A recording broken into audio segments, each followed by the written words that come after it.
One world order, plandemics, food shortages. What does the church do in times of chaos and destruction? We build. KingdomCome.io is an invite-only collaboration network connecting skilled Christians across every industry and around the world.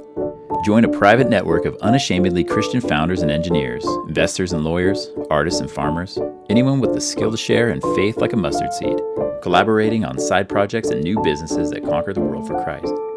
Apply to our waitlist today at KingdomCome.io. That's KingdomCome.io.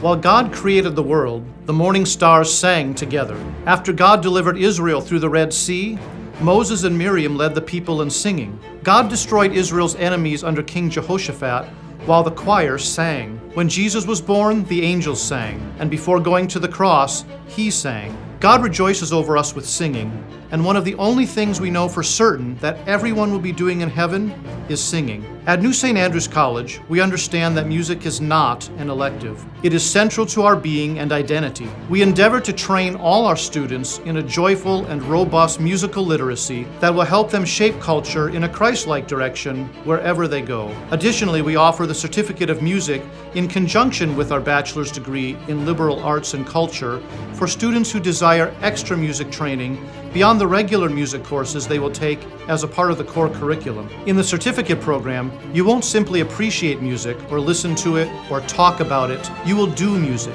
You will study it, analyze it, read it, write it, sing it, and play it. You will receive private instruction in your primary instrument as well as secondary lessons in voice, piano, conducting, and other instruments. You will receive a solid foundation in music theory and analysis.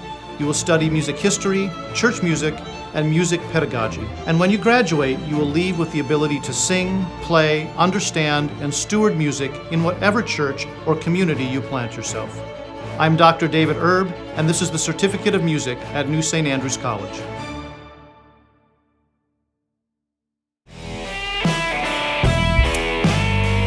Feliz Navidad! Happy New Year, everybody. 2023. We're here. Yes. We're here. I'm excited about this year. He's already speaking in tongues. Yes. Is that what that was? Yeah. Nice. And we can translate. There we go.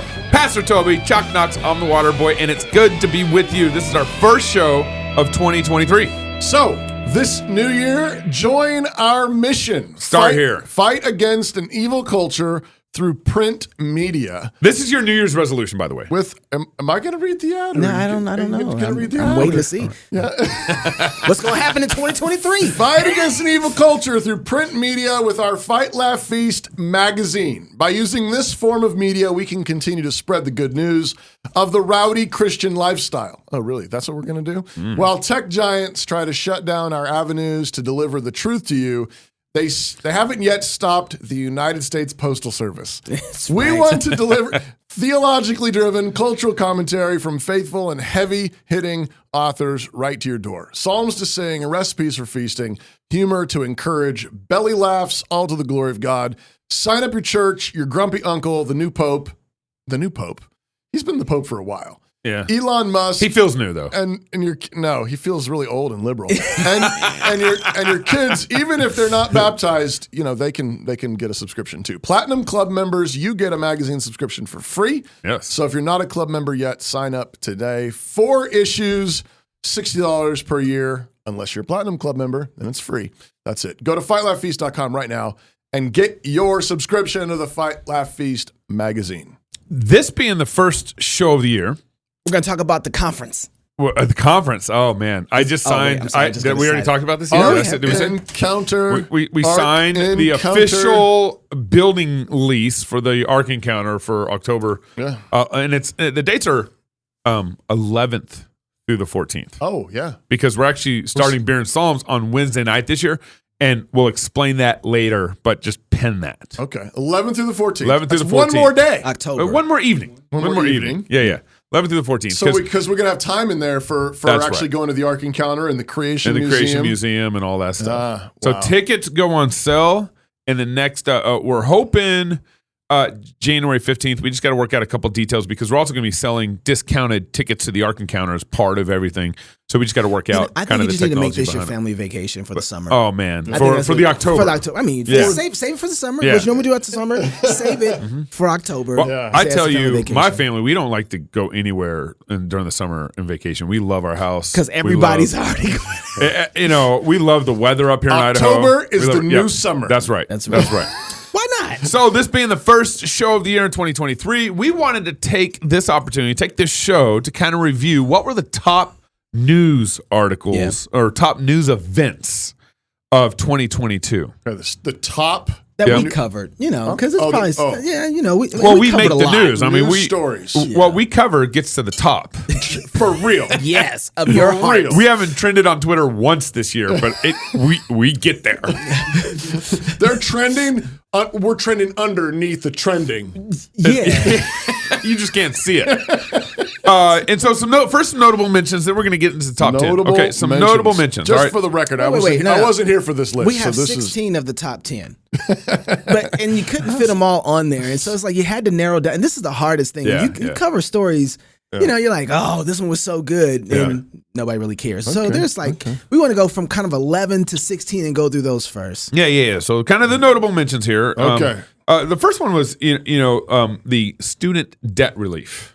Joe Biden was going to forgive everyone's student debt up to $20,000. Was the first one. So kind of this welfare for college students. Although I don't think everyone really understands that we're all on welfare when you go to college, and Biden was just going to add to that welfare. Yeah, he was just expanding he's the just welfare gonna expand program and the college program. debt. right. I mean, that's kind of big because now you realize that you don't have to pay for things that you want to get. You anymore. can take out You can loans. take out loans. Yeah, that's right. And Big Daddy Joe. And people who didn't go to college will pay for them for you. for real. Yeah. So the four houses that I bought, actually, I don't have four houses, but I maybe all my loans will get my mortgage, my current mortgage. The maybe only it'll problem be with that is given. the government owns you now. Yeah. So Did you guys see that clip with Nancy Pelosi and Wolf Blitzer? No. I did see that. Going at it, arguing about which one really cares about the poor. Yeah. And she had a line in and they there. were both they were going at it, like biting each other. Because he wanted her to help pass a bill, wasn't it? It was Something I don't even know the context, but they were just like they were barking at each other. But what really caught me at that clip was the fact that she says they were arguing who's more righteous. And he was like, hey, you need to get this done. She's like, we're working on it. And then she says, he's like, well, I see them in the lines. I'm concerned about them. I want to see them be people fed. Yeah. I don't know which country he's talking about food lines. I guess he's talking about America. Right. I'm like, anyway, so Nancy Pelosi then jumps in at the end of the clip to get the last word. It was like the rush for who can get the last word. Yeah, it was. And basically says, well, we're the one who feeds them. And I stopped and was like, my goodness. whoa. The arrogance of that. Whoa, Right. we are at we're at actual. So now we're just waiting for the games to begin for end games, right? Yeah, Hunger Games. Hunger Games. Yeah. That's where we're at for Hunger Games. But these people are just utter fools because again, where does the food come from? Mm-hmm. It comes from farmers. It comes from people who are actually out there working the field. But who owns the Capitalists. farms though? It's Well, the government. Subsidizes all the farms. yes, but I'm just saying, like it's workers. Yeah. Like the food does not just magically appear. Right. There are working class people. Right. Who are making this happen. Right. Right, but the way that Nancy sees it in her head is we're the ones who do all of that. Right. Right, we're the ones who We feed control 'em. the. But it's like hooking a hose up to itself. Mm. And you're like, don't worry, we got you. That's You're right. hooked up. And it's like, but you. Well, so Wolf and Nancy, it sounds like they're basically just trying to out-socialize each other in their argument. I'll find the clip. We'll talk about That's it. interesting. tomorrow. Okay, all right, number 15. Russia-Ukraine war. C. Yeah. Russia-Ukraine war. That was a huge story. And that's still a huge big story, and it's basically just a third world, funding mechanism to cycle money back into Republican and Democrats' hands. Yeah, I think there's something bigger going on there too. There's a couple things that's going on there. I think you have the fight against nationalism and globalism happening right in front of our eyes, and watching the people take the. So does Putin represent the fight against it? Well, that's the thing. When you have they're trying to frame it as he's the nationalist. He's Right, the bad exactly. nationalist. Yeah. Like the old school Nazi, whatever. Yep. And Ukraine represents globalism. Yeah, right, yeah. and the world unified, and Yeah. watching people take the sides, these companies that are doing this, everybody, you got to remember, a lot Ukraine of companies. flag. Check out your Ukrainian right. flag. Have you got your virtue signal up? It was a form of righteousness, which side you were on. BLM. I wonder if I get some money. Flag, if I put the Ukraine. Ukraine flag up, I'll get some money on my Twitter profile. And watching people posture between the two was telling you kind of where these. So you saw a lot of corporate companies that were doing business with Russia change all of a sudden and say, okay, we're not going to back Russia anymore. We're going to Ukraine. Yeah. So there's some huge things there. And number 14, which is, this will tell you something about our news cycles and what's popular and what's not. Okay. The Will Smith smack. It beat out Ukraine and Russia. Wow. Yeah. According to who? Me. Knox. According to Knox. Yeah. No. Again, we are the news. Right. But we didn't trend on Twitter, but we're close. You got to remember why the Will Smith smack was so popular. It wasn't just that. So you had a man walk up on stage that he wasn't supposed to be on, get up and smack another grown man comedian in front of everybody. Over a joke. Yell at him at an environment where that's not how we conduct ourselves at all. They're the Oscars, right? Yeah. And so what we're seeing, though, is something in the culture that bubbled up to the top and we got a taste of it. And what it was cancel culture materialized.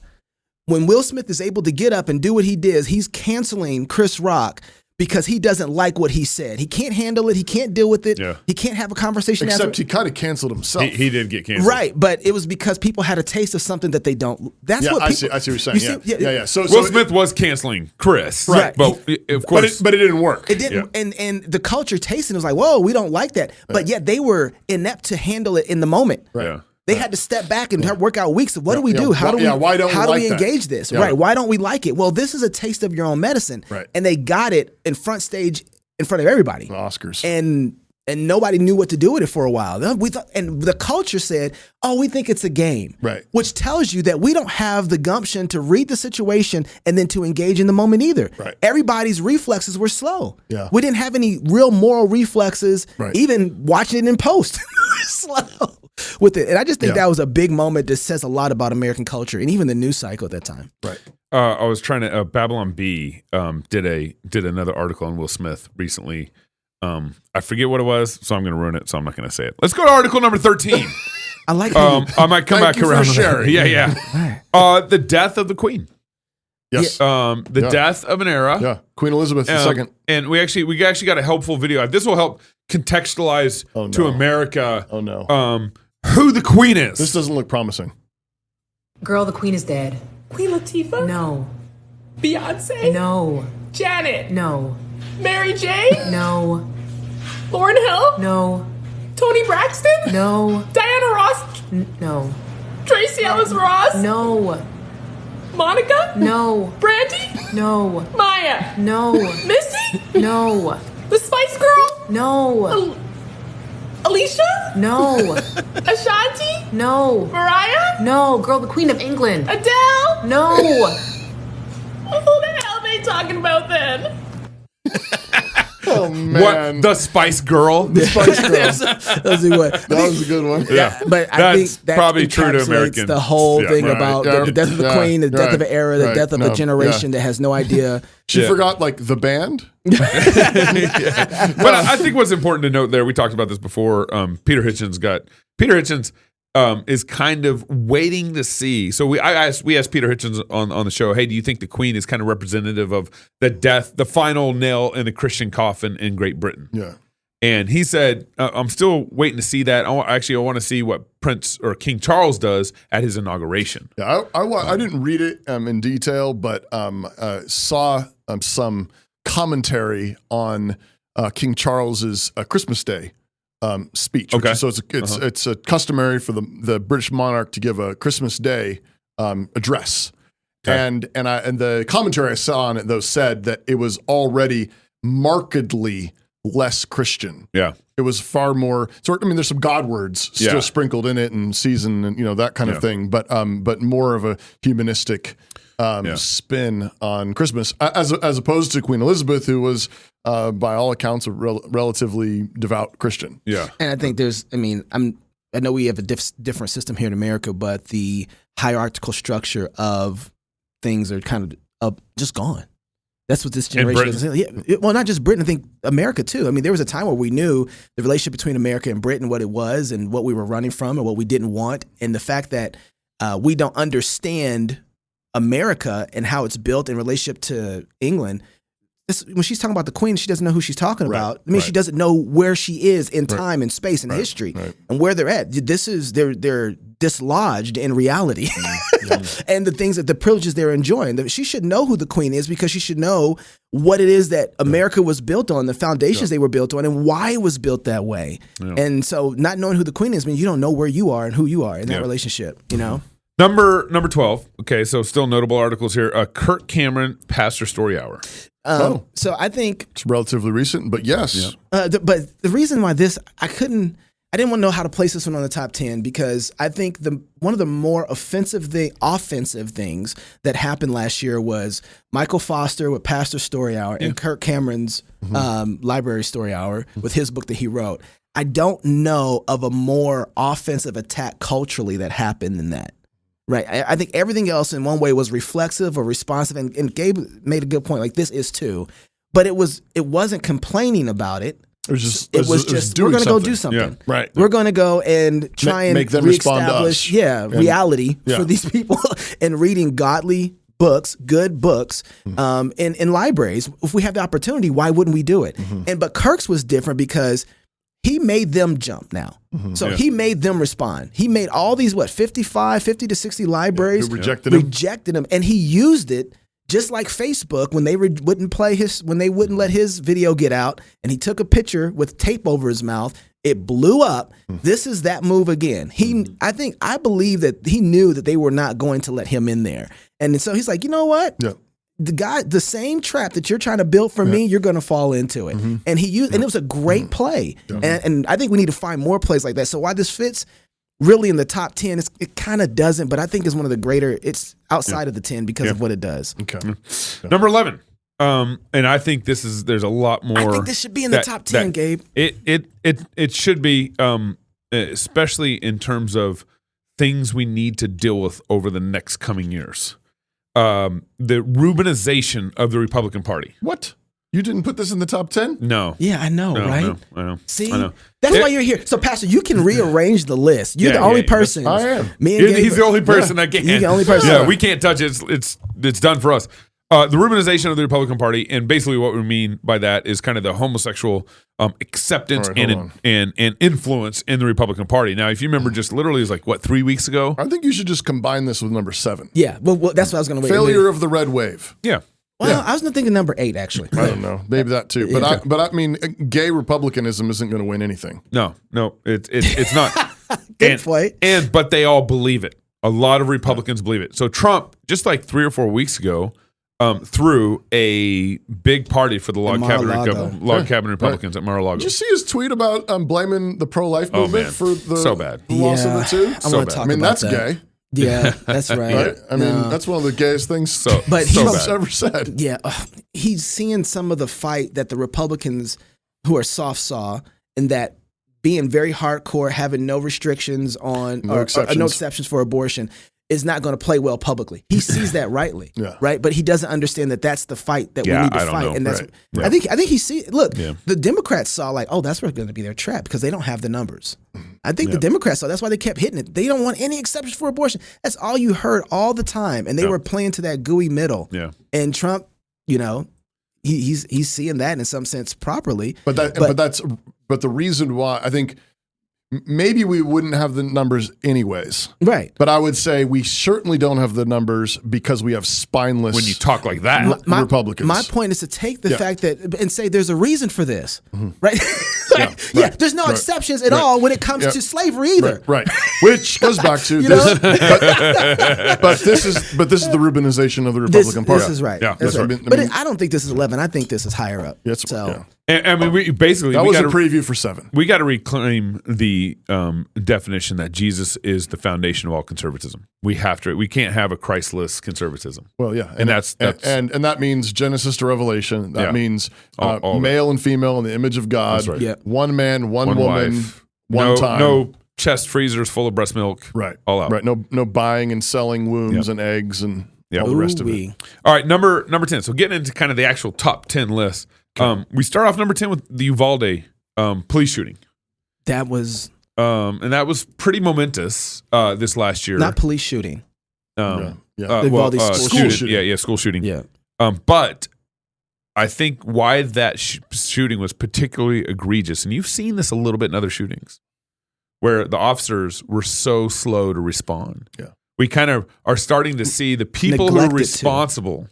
Yeah. There's this cowardice or this unwillingness or this shyness to pull the trigger and to go in and kind of man up in the situation. I think something similar happened a little bit in Florida. I can't remember the Parkland shooting. I think one of the officers didn't go in. I think he got reprimanded for it. It was a long time ago. I can't remember all the details, but the Uvalde shooting. I mean, I think they've fired the police chief. They've a lot of people that have been involved in the whole decision process, and some of them still working out. And the thing that was interesting for us, I think, was talking through the worldview that creates a culture where these kind of men are those assigned to protect our lives. Yeah. And it's just a fact. I mean, the Proverbs say that all who hate wisdom love death. Yeah. And we say, well, yeah, that's an interesting proverb. It's like, no, but really. Yeah.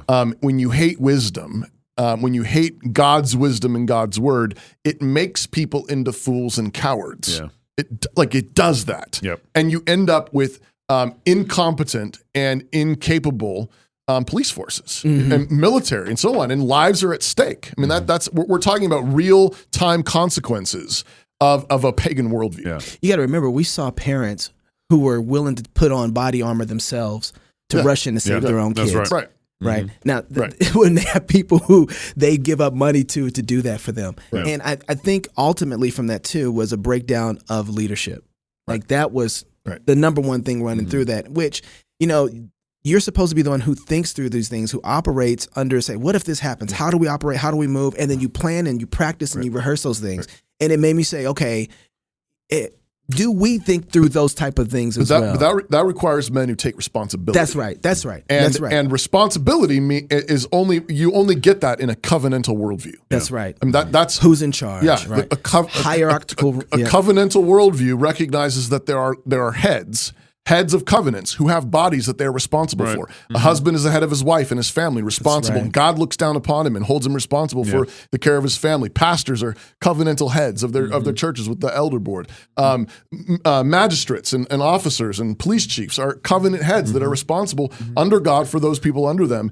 But that means taking responsibility. That means taking risks. That means maybe even being wrong and taking the hit. The ownership of it. But those people repent. In covenant relationship, you repent. But if there's no covenantal worldview, then everybody's trying to pass the buck. It's committees everywhere. That's right. So there's smoke-filled rooms and no one takes responsibility. No one's responsible for anything. And it's always someone else's fault. But I think there's two other factors here that have contributed to this cowardice or to this second guessing or being gun shy or whatever.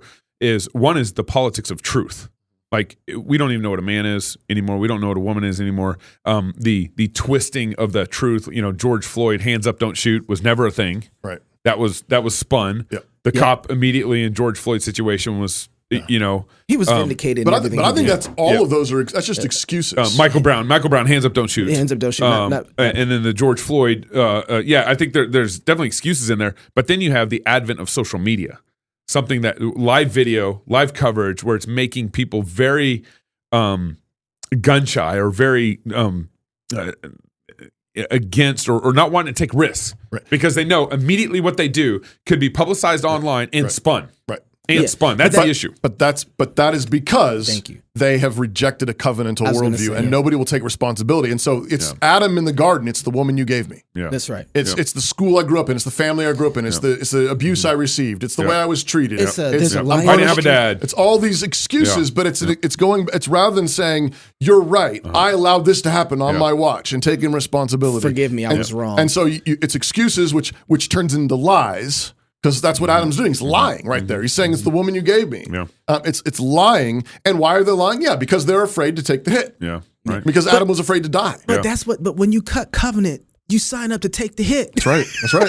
Yeah. Go ahead, but when you get made a man, You got made to take a hit. That's right. That's right. When God created you male, He created you male in order for you to get cut, in order for you to get broken, in order for your family, for you to sacrifice yourself, doing the best you can before God and trusting God to raise you from the dead. Everybody wants to be like Jesus until it's time to die. Right. Yeah. Like that's what you're made for that, right? And so if you want the politics of truth to change, if you want people to believe, the truth that a man is a man, a woman is a woman, you start taking responsibility where you're at. Take up your cross and follow Jesus. Take up your cross. Take responsibility for your actions, for what God has entrusted to you. Own it, and own it all. Yeah. Warts and all, weaknesses and all, and then begin taking responsibility. This is action. 2023. It's funny. We're still a number 10 in Uvalde, but this is really important. Pastor, when you do take responsibility for that, you don't then just wait to take the hit. You build a system out that has the right setup so that those things don't happen. Right. And you start working. Repent. You repent. You take it, and then you take action. But it doesn't just happen at when everything falls apart. Right. No. You start saying, okay, what am I responsible for, and how do I maintain that, and build it in the way that God has designed it to work, right? And be faithful in that. But we act like that reality of building things doesn't actually lead to an outcome. Right.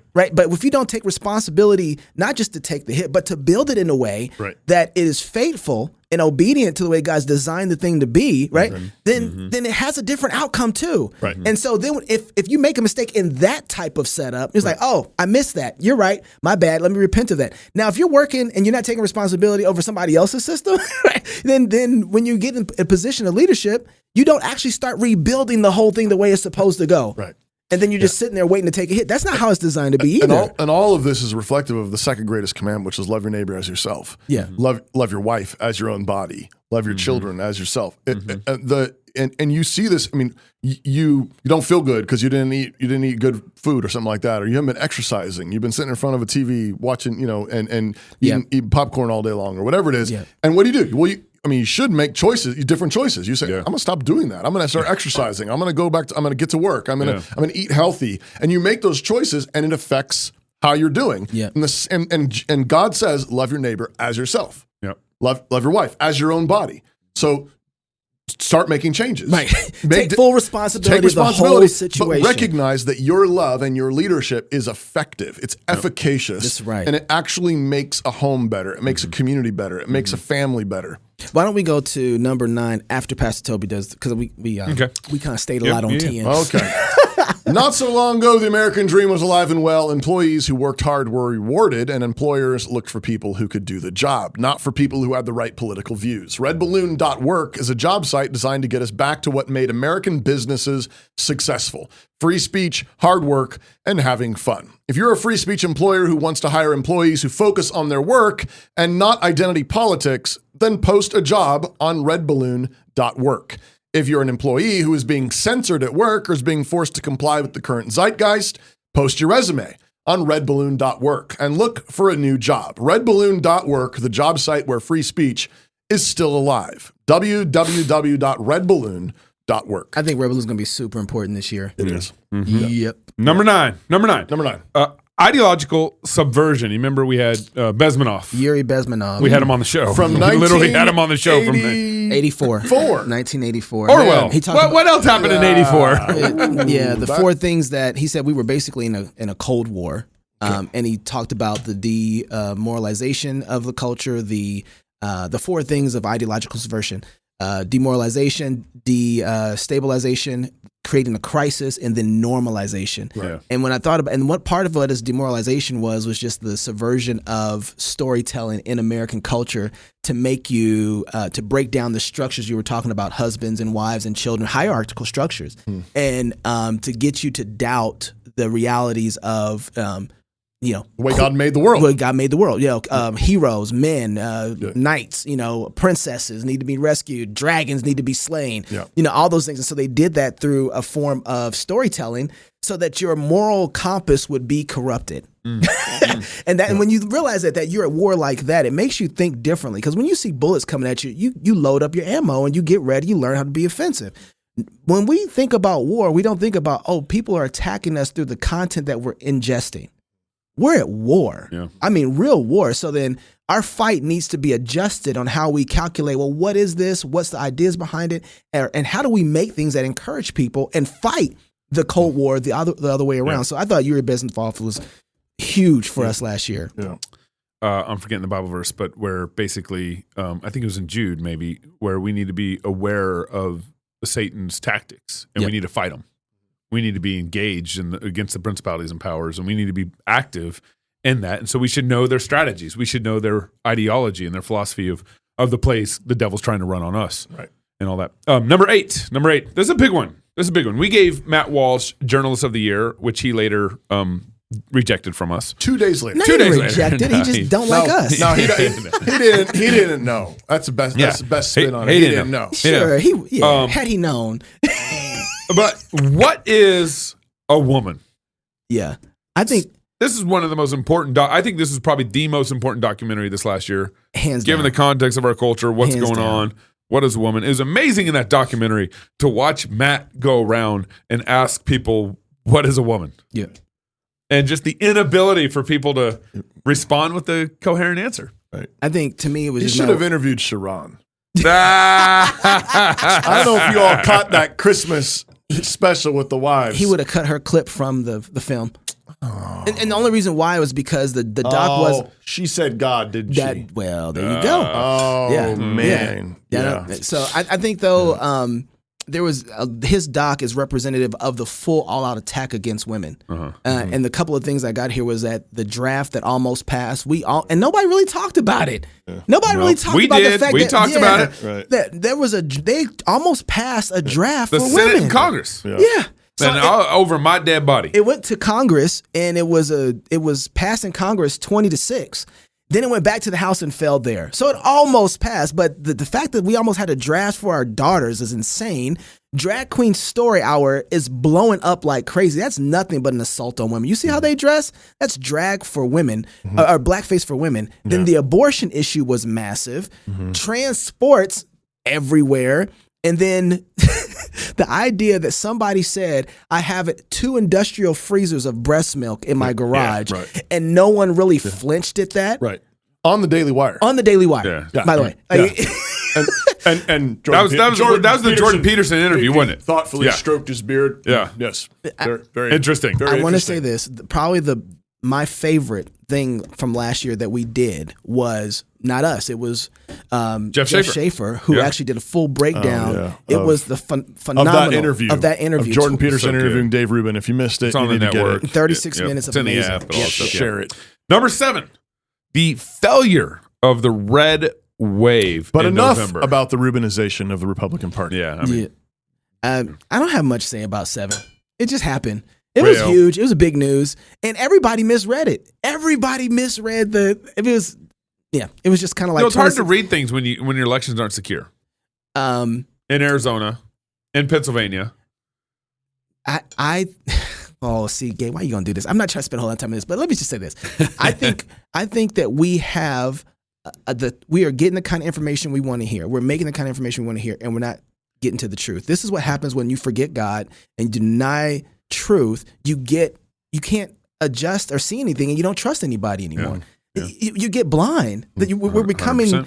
like the idols that we're worshiping. And so this is why we couldn't get a handle on the information. Yeah. We're detached from reality. When you become detached from God, reality doesn't make sense to you anymore. And no one knows how to read reality. And this happened. I don't trust our politicians. I don't trust our media. I don't trust our journalists. That's right. I don't trust most churches. I don't trust. Did you see the football player that that collapsed last night in the football game? Is very, very hard scene to watch. But I don't trust any of the NFL's assessment of what they think is happening. After of course. I mean, the guy was vaccinated 8 days ago. Yeah. And now you're a jerk for having even thought about that. And you can't even say that. Now, you can say that the NFL's hits are too hard and killed the man. Yeah, You can or say or that. you can say or tried to kill a man. Comocarditis. Yeah, they're yeah. trying to say maybe it's comocarditis. I might be using the wrong terminology there, but they're basically saying is a hard enough hit. A hard enough hit to the heart that Football it is stopped the heart. destroying man. So you got this guy with a pad on a shoulder hitting this guy with a pad on a chest, and you're saying that that's enough blunt force trauma to the heart to make him stop? But maybe it is. Maybe. That's that's the point. The point is I don't trust their assessment at all. if they told you the truth because of everything that's gone on, you can't trust them. What if the NFL came out and said, And- "Yeah, it was the vaccination, got him." Well, you know what? That would restore. The That would idea, kill like, the NFL. If it was true. That would kill the that's NFL. thing, if it was true, Brett, but we don't know. Aaron Rodgers would be like, You know what, Aaron Rodgers? He ain't saying nothing right No, now. He's like, that's why I ain't put that. He's right. That's right. But I think it was Charlie Kirk said something about it, right? Yeah. He said something about it on Twitter, and they came in and He destroyed got lit Charlie up. Kirk. You're the scum of the earth. And I'm thinking, like, wait, you guys are doing the same thing, saying football is so violent that it's causing trauma to people's bodies and hurting people. You guys are saying, look, we just saw a man, because of football, almost lose his life on the field. Yeah. So you're saying it about a sport, Yeah. you know, and just we're just saying, is it possible? Yeah. Can somebody tell us? Yeah. But we don't trust any information right now. And that's very dangerous, because even if we get something that we think is true, yeah. it might not be true, but Yeah, we right. think it fits our Yeah. narrative. Yeah, right. Got to be careful there. Got to be thinking Christians. Got to be wisdom of Proverbs Christians. Right. Number 5, Christian nationalism and meet the press. Or is that 6? Yeah, number 6. Yeah, so 6. there you go. That's true. It's true that it was number 6. All right, just wanted just checking. Number 6, Christian nationalism, meet the press. So Meet the Press came to Moscow, Idaho to do a spot on our church and our community, our churches and our community. And they originally came not calling it a Christian nationalism interview. No, it's just we just want to interview. They just want to interview what's us. going on in and Moscow. then they turn it into a Christian nationalism issue. Yeah. All right. And so, fine, we'll take that terminology. We'll work with it with Meet the Press. But the Christian nationalism, and then Stephen Wolfe, Canon Press, published a book by Stephen Wolfe on Christian nationalism, which blew up and went all over the place. Still going. And It it's still still going. is, It's yeah. interesting how little Moscow kind of, at some level, is this huge representation of what Christian nationalism means to America at some level. Go ahead. Yeah, I just think the reason why we're even dealing with this question of Christian nationalism is because the old system is blown up and everybody knows it. There used to be an old Christian system where we'll stick to our Christianity over here, and you guys do politics, and you guys know what the rules are, right? Okay, cool. Y'all leave us to do our Christian religious, give us all the religious exemptions, right? And Enlightenment, secularism. And we thought that could work for a long time, and we're just now waking up to the fact that the old system is completely broken, and we have to have a new way forward. So Christian nationalism is really a fight we're going to have for the next 20, 30 years about what does it look like now to be a Christian in America. Yeah. And that's starting to turn against you from the FBI down. And what is the identity markers as a Christian that it takes for you to be that citizen? So this is a great conversation, but it's only here because we have a collapse of the old guard. Yeah. Well, and I think also you've got, it used to be considered polite for the secularists, and of course secularism is its own religion, but they pretended relatively well, maybe, that they weren't religious. Yeah. Right. And that they we believed them. They pretended neutrality, and we believed them. We were the kind of idiots that believed them. And they pretended to have respect for Christianity. Right. But part of that. What's happened is the masks have come off, and the claws have come out, and now they're insisting basically that if you say out loud that what Christianity teaches, you're a hater, you're a bigot, you're a racist. Yeah. And that's been part of the, which why the a lot of collapse of pastors that old won't do system that. is now, So now a number of Christians are getting roused out of their stupor of thinking we can just coexist. Like the bumper sticker. And they're realizing their theology actually has more application beyond the church walls. And I think, the COVID thing helped all of Praise this God. Significantly because when they finally said, no, you got to close your churches down, only, pot shops and abortion clinics are essential services. It woke a lot of Christians up to say, wait a second, what? What? That doesn't make sense. That was beautiful, actually. Yeah. Number 5, related actually to Christian nationalism, FBI president raid at Mar-a-Lago. And the FBI arresting pro-lifers. And then I'd also add to this, the FBI paying Twitter $3.5 million to do all their dirty work. Ooh. What about Why'd you merge 4 and 3 together? 4 and 5 together. What about the FBI organizing a raid on the Governor Whitmer of Michigan? Yeah. Oh yeah. Or maybe January 6th. Or Hunter Biden. Or Hunter Biden. I don't know. The FBI and the entities inside of our federal government are a little scary right now. Do we know who leaked the Supreme Court documents yet on Roe v. Wade? The FBI is working on that. No, we don't. We As soon don't. as they finish Do you think that would be easy to solve? But the FBI could probably solve that in like a day. They know. They know. Will, Gabe. They will once they get done with Twitter. Man. Oh wait, Man. they're kind of that'll get released after the next presidential election. So or these maybe are all right before, depending on who the candidate is. So these are all kind of cascading together. Number 4, Musk buys Twitter, That's Twitter files, easily top 5, and the restoration of journalism. Okay. The restoration of journalism? I think Knox? so. Yeah, absolutely. You got a little more faith than I do. Yeah, I think that. Well, there's a crack that's just happened in the social media and the empires. The monopoly's been broken. It's been broken. And if people are wise, they will capitalize on this. Everybody should be talking about the Twitter leaks. I don't care who you are. Yeah. Just Every share it. Church ministry that is inside of politics, they need to be talking about it. They need to share it. They need to have some worldview stuff on. They need to engage it. This is we have a chink in the armor that we can actually work through. Right. Yeah. And we spotted a hole. There's an opening in the armor on the Dragon. Yeah, and Musk bought Twitter for $44 billion. It cost that. Work with that. Get those files. Do you understand what just happened? Yeah. All the information that comes from Twitter goes to this farm of information filers. They take all that information after they file it, send it to the federal government. Are you listening? Mm-hmm. Federal government then takes that information and sends it back to Twitter with recommendations. Yeah. The reason why they had to pay Twitter money was because of all the recommendations that they had that Twitter couldn't keep up with. So it came out today. Twitter was overwhelmed with all the FBI, requests. CIA, and so forth requests. Twitter gave money, and the Twitter Taibbi, gave money. Excuse me, FBI gave them money for it. About we'll pay you $3.5 billion for all your troubles for us. Mm-hmm. And Matt Taibbi said that they got paid, but it even wasn't enough. Right. Wow. What, 3.5 million? I said billion, 3.5 million. Yeah. They said, and Matt said they got paid, but it wasn't enough either. Right. So they were doing favors. For the FBI. Yeah. Oh, no, they were working for him. Yeah, absolutely getting paid. Yeah, absolutely. It was slave wages, but they're getting paid. Yeah, okay. Number 3, and I don't think Christians understand how important this one is. Yeah. We need to take this far more seriously, the what we call the Disrespect for Marriage Act. Right.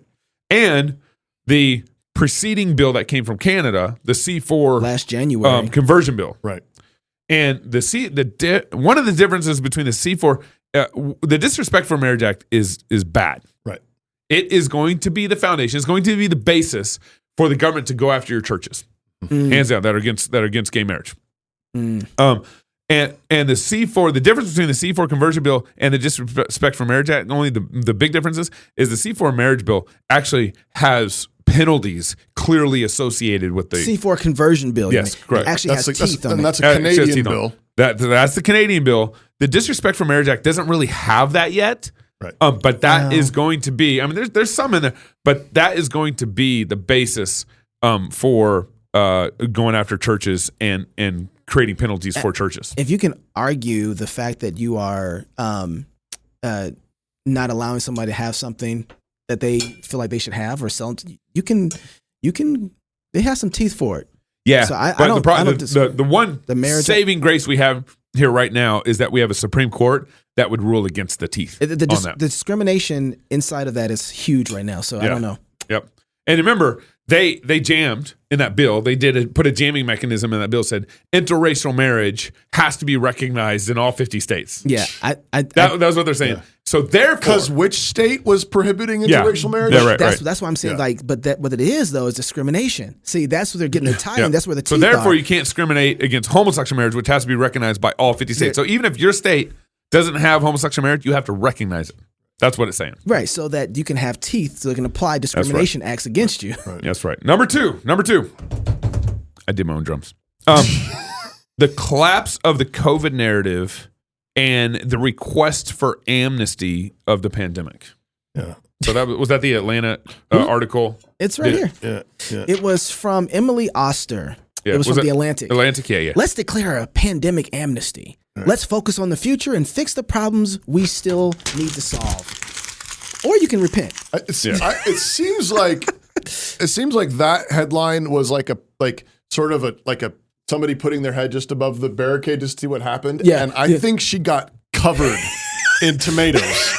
Because everybody just came at her full bore, and I haven't seen anything like it since. No. So I'm not sure that anybody else has really had the gumption to ask for amnesty at all. I'm grateful for that. And they're just hoping that everybody, if they ignore it long enough, it will go away. I'll say this real quickly and let you get to number one, because I think number one has more time we spend on it. But COVID collapsed this past year. The idea, the narrative of COVID, it really collapsed. And everybody who talked about it from there was looked at funny, like, we're not doing that no more. Right. They even tried with the mask thing in LA County. It was like, everybody's like, yeah, you can try that stuff. So many people left the left's narrative after the school thing. Right. We talked to the lady who was VP for Jennifer Say. Yeah, Jennifer Say. That's right. Levi. Yeah. And she was like, I was just saying we should go back to school, and they killed me over this. I mean, remember the statistics for for children in COVID are just like less than the flu. It's the chance for kids to die under COVID was less than the flu. Absolutely insane. I never thought I'd be happy for government schools, and there we go. So what's hilarious is on my Facebook page, you know how your memories come up. Yeah. There was an article on January 3rd, 2021. Okay. 2 years ago. 2 years ago. And it was Wrench takes on Little's pandemic response. So an old article where the Lewiston Tribune came and did a positive coverage of me fighting Brad Little, because I was doing. You're part of a lawsuit. I was doing kind of like statewide press conferences with Janice McGeehan and a bunch of kind of statewide figures and everything, and they Lewiston Tribune. So it popped up today. Wrench takes on Little's pandemic response. You see this face? Gabe's always gonna make it about him. No, I'm just saying. Like, I need to read through that article, but it's probably even more true today. Than it was. Why don't you go number 2 so we can get to number 1? Okay, all right. Number 2. So you guys obviously don't want to talk about that article. Okay. No. All right, number 2. We already covered it. 2. Oh, wait, but we got to talk about ivermectin. Oh. Okay, Neil, this ain't going on YouTube. Obviously, we got to, whatever. I know you can do it. Ivermectin. It's cool now. Can we say ivermectin? Oh, it's cool now. Ivermectin? I don't know. But, Joe Rogan goes on national YouTube, Spotify, and says, "Oh yeah, I took ivermectin. I was great at I'm great. Got better. Got lit up. Right. And now what does the CDC do? Or is it CDC now recommends? CDC now recommends ivermectin. But you know what's interesting? Recommend horse. They change horse paste. Horse paste. Yes. The thing that's interesting to remember about Joe Rogan, it wasn't just that he got lit up; it was who lit him up. The media had been waiting to take out Rogan because of the alternative that he is to them. Right. It wasn't just like, we got him for ivermectin. No. They've been waiting for an opportunity to dethrone Rogan because he is another source of information. But it didn't work. It didn't work. Yep. All right, I got to go. Okay. You really do got to go. The number one news story of the year was Roe versus Wade. Bingo. Roe versus Wade. Collapse of Roe v. Wade. Hands down. Thank God. 1973. For the end of Roe. Yes. That's the biggest story of last year, and everybody needs to talk about it. Hands down. More to come on 2023 with CrossPolitic. Looking forward to seeing you tomorrow. If you're single, get married. If you're married, have you some kids. And if you have kids, go baptize them. Until tomorrow, love God with all your heart, soul, mind, and strength. Love your neighbor as yourself. Go fight, laugh, and feast. This is CrossPolitic. Run, Pastor, run!